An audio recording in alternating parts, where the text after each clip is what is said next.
Hey y'all, thanks for joining me again today. I'm going to be bringing you along as I make a wrought iron Sanmai Puukko with an integral bolster. Obviously the first step is to use some wood glue to stick some steel between some pieces of wrought iron chain link.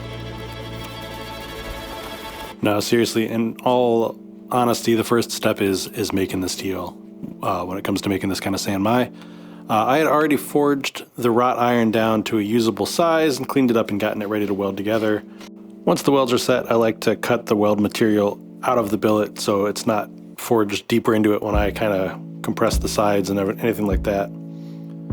After that, I normalize the steel so it's easier on my bandsaw to cut and grind the edges clean before forging a knife. That way, all of my seams are nice and tight and I can make sure my welds are good. Anyway, while I forged the knife, I thought I'd tell you guys about just where the idea for this project came from. I've always loved working with wrought iron. It looks super cool when you etch it. It's just a really neat kind of historical material. And so I like working with it. I like the end product. And when I do it, I always like to use an interesting piece of wood that is maybe older or has some kind of meaning to it. Oh, this is a neat step. This is where I am upsetting the bolster area a little bit and also using the Pritchel hole to make it so that that area is flatter and easier to grind.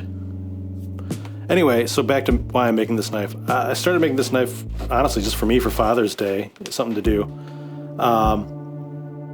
And it's been something I've wanted to do for a while now. And for the handle, I chose this really cool piece of antique Cuban mahogany that I got from a guy that makes amazing bass guitars, a friend of mine named Oscar Pratt.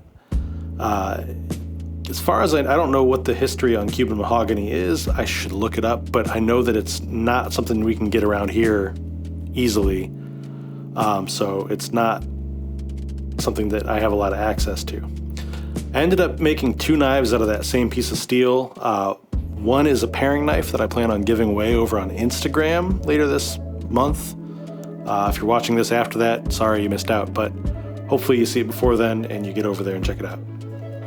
So yeah, I wanted to make this knife as just a project for myself, and at the same time, if somebody wanted to give me enough money for it, I'd be willing to let it go, because this is my business and, you know, my income. Anyway, back to making it. I prefer, when I'm making a clean blade, to hand sand it. Makes it easier when you're wiping the blade off to wipe it off. You know, a belt finish can be very clean and nice, but I like the look of a hand sanded finish better. There's that piece of Cuban mahogany. It was dry and musical. And a fun fact, my fretless bass is actually made out of the same piece of material. The body for my fretless bass is made out of the same mahogany. My bandsaw blade needs changed. That's why that's going so slow. Shaping the handle on the knife is actually one of my favorite parts of the process. And the video for the full process is coming soon as to how I do that. Here you can see I'm working on the heirloom fit and sanding the bolster by hand. Once again, same reason. Everything gets sanded by hand. I like to sand my wood by hand too, because that way you can hide any sanding marks along the grain of the wood. This is a natural piece of mahogany, so it's not stabilized, and I finished it really good with some tung oil finish, and then I electro-etched my maker's mark into this because it's a full clean blade, so I couldn't stamp it in. I didn't want to lose my mark. And there it is. Etch came out great. The handle is heirloom fit to help with expansion of the wood. I hand filed in some jimping along the spine of the blade for a little added grip. Sharpened it up, and it is ready to go. Thanks for watching. If you enjoyed it, please stick around and watch some of the other videos I've got, or subscribe to the channel to stay tuned for new ones. If you're interested in something from me, please email me at jayleesknives@gmail.com or check the website for inventory. Thanks again.